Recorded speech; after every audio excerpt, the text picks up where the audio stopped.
Hey, what's up, bookworms? All right, we got another book review on the docket for you today. It's been a little bit because I've been just busy, but nonetheless, let's get into this book review. We're well out of summer, we're into the fall, so this is even though this is from my summer reading list, this is not this isn't a summer reading review at this point. This is just a 2025 book review. So let's dive into it. So I read The Poet by Michael Connelly. It's a mystery novel. It was originally published in 1996. And it's the first novel to feature the character Jack McEvoy. If you've heard of that character, I hadn't before now. It did win the Dillies Award in 1997. It's either Dillies or Dileys. I honestly don't know. And I only just realized now that I didn't look up how to pronounce that before this moment. So you're getting this fresh off my brain. A brief synopsis here. Jack McEvoy he's a crime reporter for like the Denver Post or something in Denver. The Rocky Mountain News. That's what it is. Rocky Mountain News. That's what it is.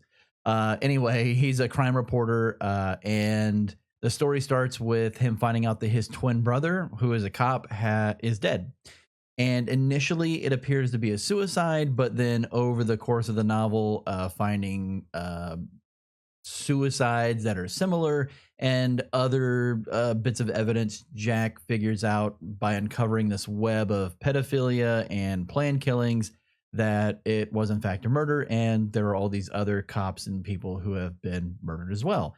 The killer becomes known as the Poet, hence the title of the novel, because they leave quotes from Edgar Allan Poe at the in some form or another at the sites of the killing, which you're like, well, how could that then be ruled a suicide? Well, it's often in the suicide notes. There's then lines from Edgar Allan Poe left there, and that's one of the clues that kind of tips Jack off that these might not be suicides, amongst many other clues as well.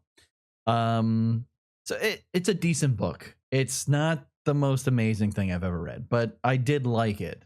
It was without a doubt. It's definitely a page turner. Like, it's one of those books where you're like, wait, what's happening? Let me read the next thing. Let me read the next thing. And that's an amazing thing for an author to do, right?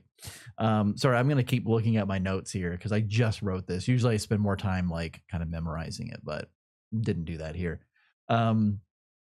It definitely moves along at a really fast pace, and that I think is a good thing. I especially since the book I just read before, A Song for Arbonne, was such a slow paced book. It was nice to have a change of pace here. One thing I'll say is this book, it's very much about the things that are happening and not the characters that they're happening to, if that makes sense. So this isn't a character study in any way, I would argue.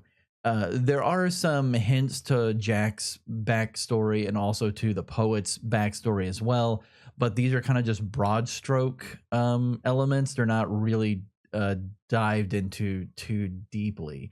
And I kind of felt that detracted from the story because I think if there had been more of that, it would have given more depth to the story and gave it a little more flavor, I think. Now, in fairness, these stories are kind of serialized in a way. So while the actual events of this case may be self-contained to this book, the characters are not. So those things could be expanded upon in future novels that I just haven't read. But I'm judging this on a standalone book here, not as a part of a series of books that feature Jack McEvoy and some of the other characters as well. Again, I did like the story. I just didn't think it was amazing. One other thing I also thought about, I wonder if I would feel differently if I had read this in 1996 when the book originally came out. Crime stories and mystery stories, they've kind of grown a lot over the past 30 years.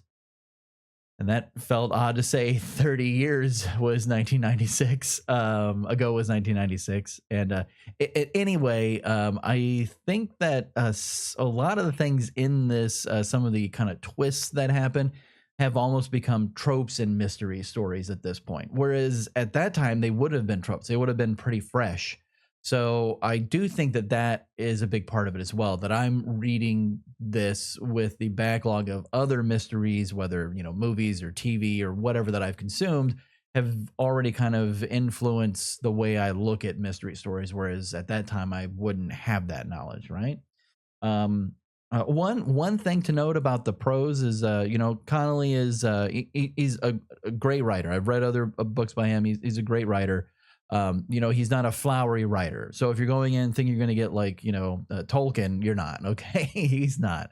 He's a more nuts and bolts guy, which I appreciate. I really do like. But one thing that this novel does, and I don't believe any of the other ones I've read by him did, or if they did, I just don't remember. It's been a little while since I've read any of his other books. This one, it starts out in first person, but it switches to third person periodically for different sections.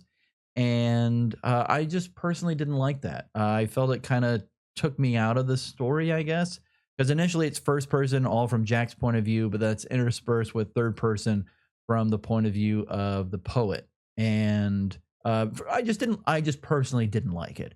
I've read other books where that was done and I did, but I can't really put my finger on why I didn't care for it here. But it just didn't work for me. Your mileage may vary though.